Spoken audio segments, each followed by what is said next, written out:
अस्सलाम वालेकुम दोस्तों। आज के इस वीलॉग में मैं दो सवालों के जवाब देने की कोशिश करूंगा।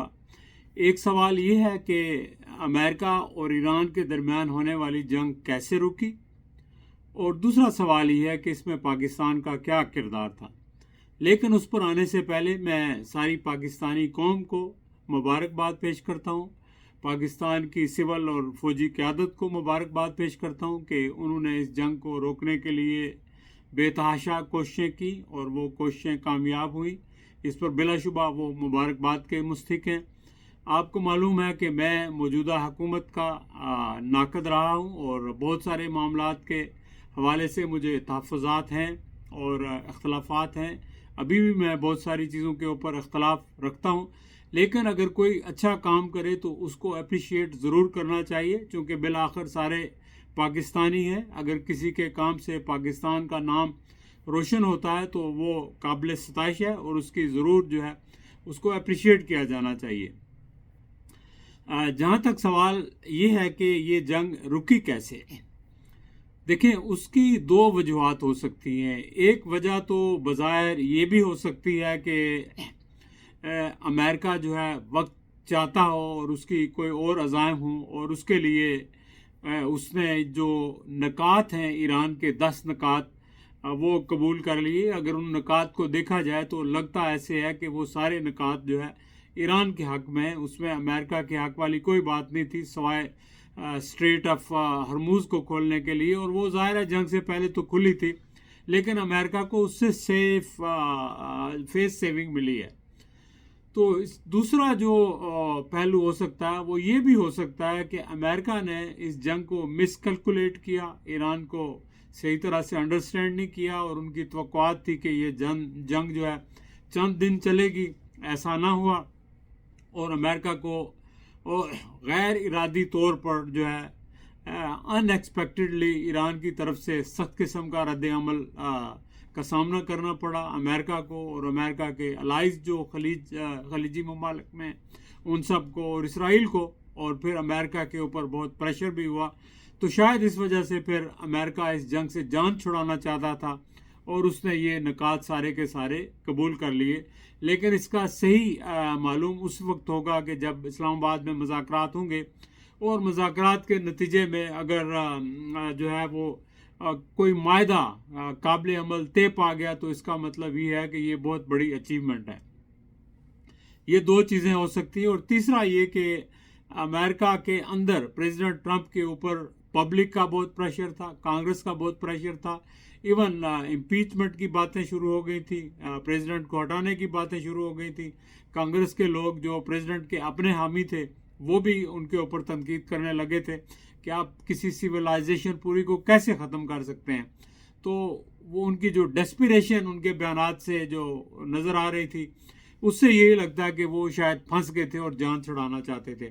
बट एनी हो, अगर ऐसा ना होता तो फिर जाहिर है कि जब बंदा डेस्परेट हो और वो पावरफुल हो और वो कुछ भी कर सकता है, और शायद वो अपनी खिफत मटाने के लिए जो है न्यूक्लियर इस्तेमाल करते और ईरान को बहुत ज़्यादा नुकसान पहुंचाते, और ये जंग एक ऐसी जंग हो जाती कि जो शायद किसी के कंट्रोल में ना रहती और वो फैल जाती। तो इसका नुकसान ज़ाहिर है कि पूरी दुनिया को होना था।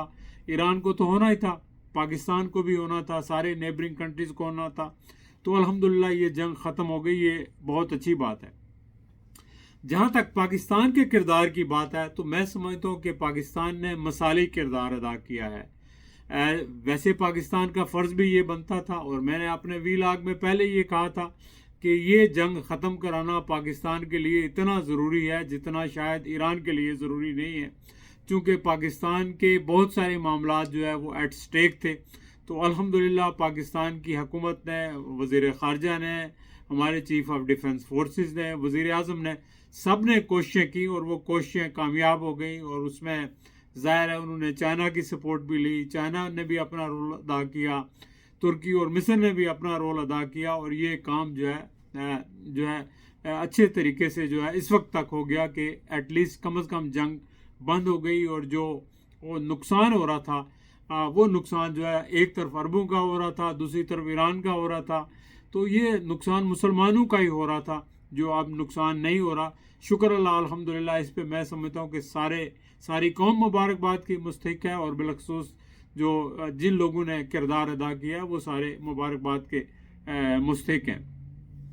لیکن دیکھیں یہ بات آپ کو تو معلوم ہے کہ موجودہ حکومت سے پاکستان کے بہت سارے لوگوں کو تحفظات ہیں، فارم 47 کی بنیاد پر آئی، یا جو بھی ہے ہماری اندر کی جو رکاوٹیں ہیں، جو تلخیاں ہیں، وہ اپنی جگہ ہیں۔ لیکن جب کوئی قومی معاملہ ہو، اور جب کوئی بھی حکومت کا فرد یا ملک کا کوئی بھی شہری جو ایسا کردار ادا کرے جس سے ملک کے وقار میں اضافہ ہو، ملک کے مفاد میں اضافہ ہو، تو میں سمجھتا ہوں کہ اس کو ضرور اپریشیٹ کرنا چاہیے، اور اس معاملے میں کنجوسی نہیں برتنی چاہیے، کم ظرفی کا مظاہرہ نہیں کرنا چاہیے۔ بالآخر ہم سارے لوگ پاکستانی ہیں، تو ظاہر ہے کہ آپ جب ایک ملک کے لوگ ہیں تو پھر ایک دوسرے کی عزت کرنا، ایک دوسرے کو اپریشیٹ کرنا بہت ضروری ہے۔ اور میں سمجھتا ہوں کہ موجودہ حکومت نے جہاں دو اہم کام کیے ہیں، ظاہر ہے کہ ان دونوں کاموں کے اندر چیف آف ڈیفنس فورسز کا بڑا کمال ہے، اور ظاہر ہے پاکستان کی مسلح افواج کا بڑا رول ہے، اور وہ یہ ہے کہ پاکستان کو جو پچھلے سال مئی میں ہندوستان کے ساتھ جنگ میں کامیابی ہوئی تھی، اسی کی وجہ سے پاکستان کا امیج بڑھا، اور جب دیکھا کہ پاکستان ایک پاورفل ملک ہے تو پھر امریکہ نے بھی اس کی عزت کی، پھر ہمارے جو قائدین ہیں انہوں نے امریکہ کے ساتھ تعلقات بڑھائے، اور وہ تعلقات اتنے مثالی ہو گئے، اتنے آگے بڑھ گئے کہ آج ان تعلقات کو استعمال کرتے ہوئے انہوں نے یہ جنگ بند کرائی۔ تو میں سمجھتا ہوں کہ یہ غیر معمولی بات ہے، اور اس کو اپریشیٹ کیا جانا چاہیے۔ لیکن ساتھ ساتھ ہی میں موجودہ حکومت سے اور چیف آف ڈیفنس فورسز سے یہ گزارش بھی کروں گا کہ دیکھیں آپ ملک کے اندر جو حالات ہیں ان کو بھی بہتر کریں۔ ملک کے اندر جو ایک پولیٹیکل ٹرمائل ہے اس کو ختم ہونا چاہیے۔ اب دیکھیں سیاسی اعتبار سے، اور آپ ڈپلومیسی کے اعتبار سے، اور ڈیفنس کے اعتبار سے پاکستان کا وقار دنیا میں بلند ہوا ہے، لیکن ملک کے جو انٹرنل معاملات ہیں وہ تبھی ٹھیک ہوں گے جو اکانومی کے حوالے سے آپ کو ہر روز جا کر کسی نہ کسی ملک جا کر مانگنا پڑتا ہے۔ تو اگر ملک کے اندر سٹیبلٹی آ جاتی ہے، پولیٹیکل سٹیبلٹی آ جاتی ہے، جس سے ملک کی اکانومی ٹھیک ہوتی ہے، تو آپ کو باہر جا کر مانگنا نہیں پڑے گا۔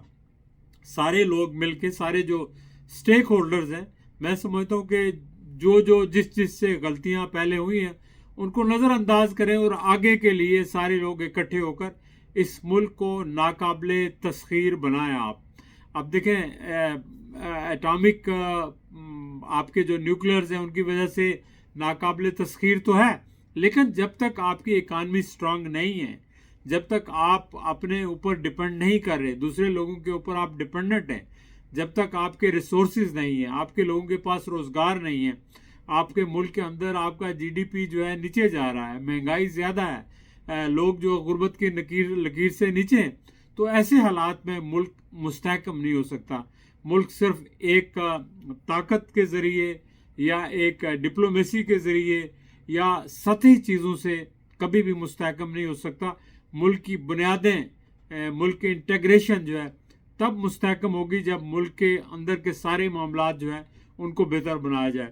تو چلے دوستو، اپنا خیال رکھیے، پھر انشاءاللہ آپ سے گفتگو ہوگی۔ خدا حافظ۔